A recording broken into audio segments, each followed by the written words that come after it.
Spiritual Identity, Lesson 12, Definition and Disorder, Part 3. And he shall have rule over thee. Now, here's where things get heated up.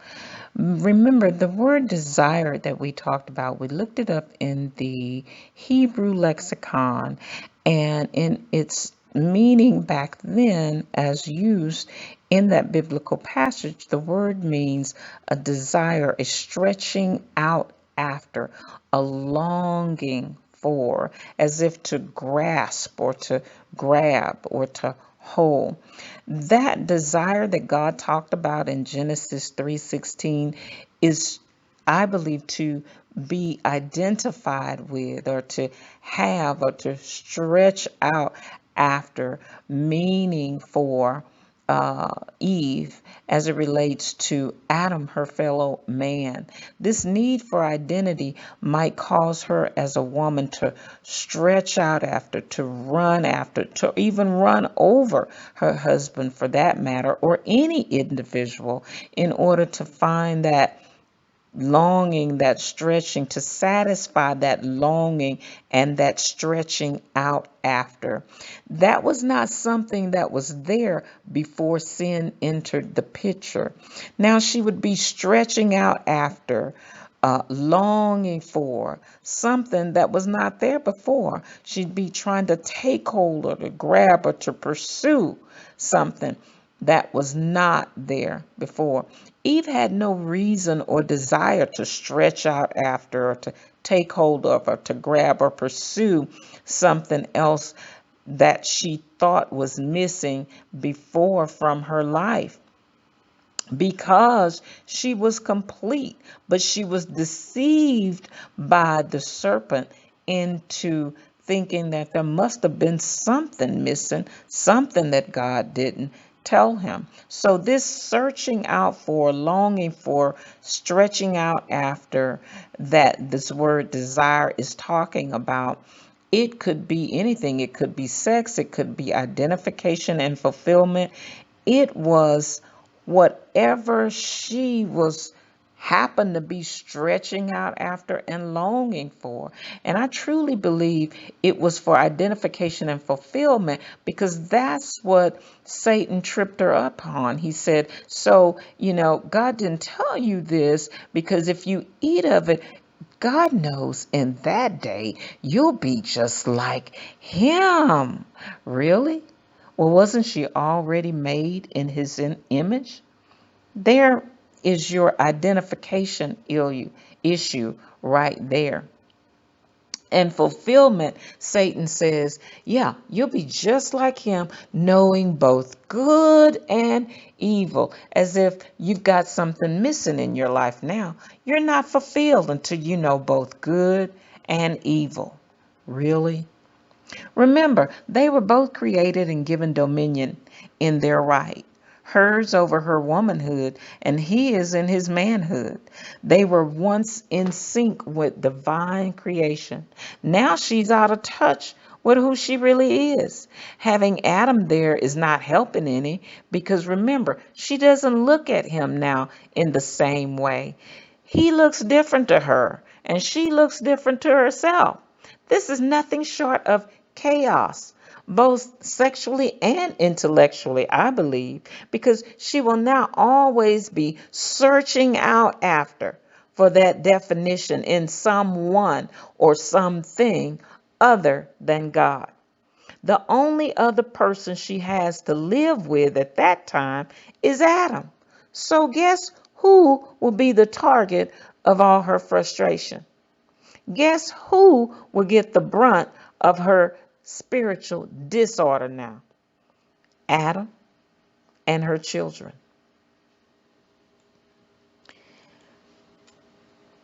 Now, for the first time in Genesis, God begins to talk about order in the earth between man and woman.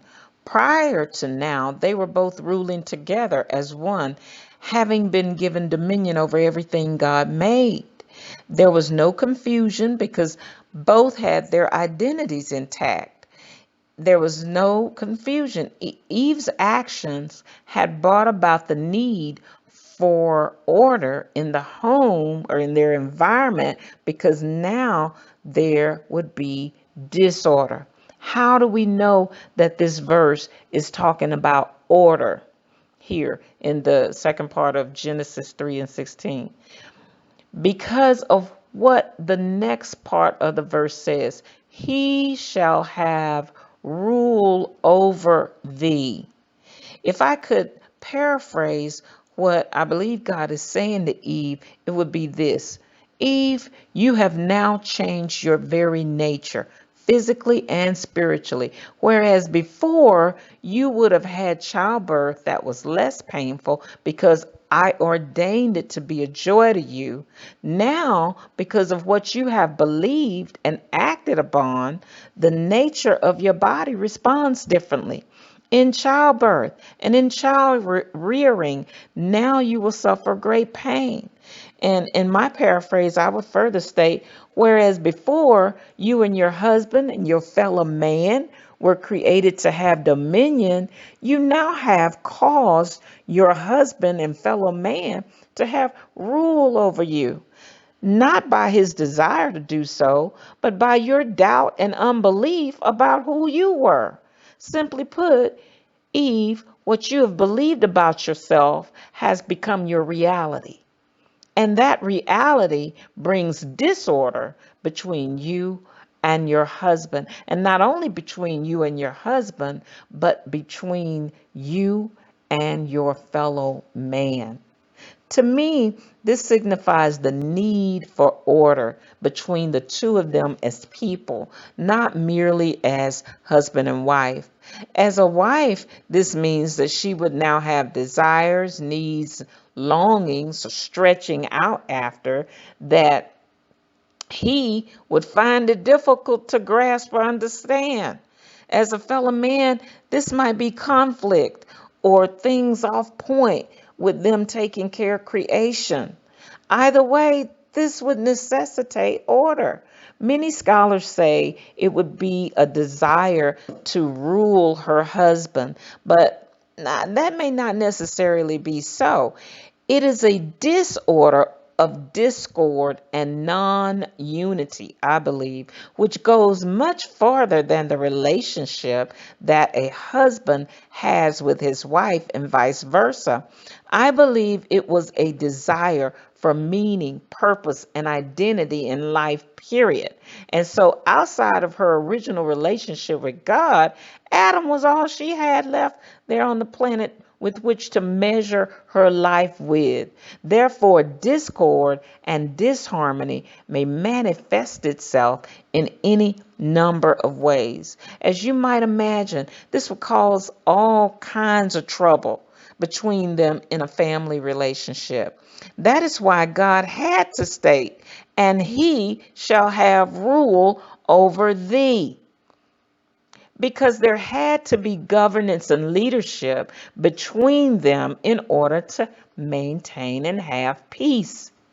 They were the only two people on the earth.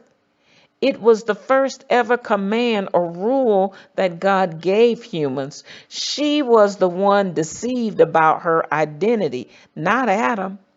However, her offense had not only offended God, but it obviously affected her husband too. The Bible records that Adam had taken a part in the wrong choice. Now, if you think Eve's impact upon her world was devastating, wait until you understand what Adam's consequences were, because he listened to her and ate of the tree that was forbidden. Now his nature and superiority as the glory of God's glory is now contaminated with evil as well. While Eve failed to believe she was created in the image of God already, Adam, on the other hand, failed to exercise his belief. The Bible says in 1 Timothy 2:13 through 15, verses that Adam was not deceived, but Eve was. That tells me that Adam believed who God created him to be. But Eve was the one who doubted based on what the serpent had told her. However, for some ungodly reason, Adam, though he knew who he was, chose to follow after the actions of his wife and failed to exercise his dominion over all creation. This was even more devastating than what Eve did, because now his dominion has to be fought for with work, sweat, blood, labor, and tears. What's worse is because he sinned, all of creation, all people to come would physically eventually die. I do believe, because the Bible declares that Adam was the glory of God, a son of God. Had Adam not listened to his wife, we would not be in the state of sin that came to be. I believe God would have given Adam another wife, but that's a whole different story altogether. Eve, getting back to our story, Eve was the first creation of all womankind. Her very name meant mother of all living. Because of her actions, she now held the knowledge of both good and evil. This is the DNA for every woman who would come after her now. Because of her actions, a woman now has the capacity or the desire to take on or stretch out after something or someone she was not created to be. And she searches for this meaning and relevance in individuals to find definition. She's also looking to define herself and what she stands for around the rest of mankind. In other words, the perfected nature of every woman to stand in her superiority of womanhood was put out of order, lost, and misdirected by Miss Eve. It's not that women would now have issues with having babies, but with being women of definition, purpose, and identity, all of which can definitely impact our sexuality as well as other areas of our lives. Because of the influence of this ungodly nature of Satan now in the home, in the earth, there is now disorder and chaos. Wherever there is disorder, the need for order and authority must abide. That authority now exists in an imperfect world led by both men and women with issues. That means that there is now the open door for abuse of that authority. Adam and Eve severely missed the mark of excellence that God had created in their favor. Even though their offenses were different, the results were ultimately the same: disorder and death, both physically and spiritually. Physically, over time, they began to die. Since God is life, they immediately became the opposite. Spiritually, they were now the walking dead. They were now struggling to relate to God because they were in a different position and a different condition than what God had given them. They were basically living by the standards they themselves had set. Adam would now have to work harder at demonstrating the superiority he was designed to freely have over all creation. Eve would now be guided by her self-induced curse to look upon, or to look for rather, definition, whether that definition might be in other people or the things around her. It didn't matter. The nature of everything, since she was the mother of all living, the nature of everything was now out of sync. What Eve actually did was bring about chaos in the state of womanhood family, marriage, and relationships. Moreover, she instituted the struggle that exists between mankind and their faith in God. What Adam actually did was bring about chaos in the earth itself and the problem that all men and women have to face: physical death and a state of condemnation before God.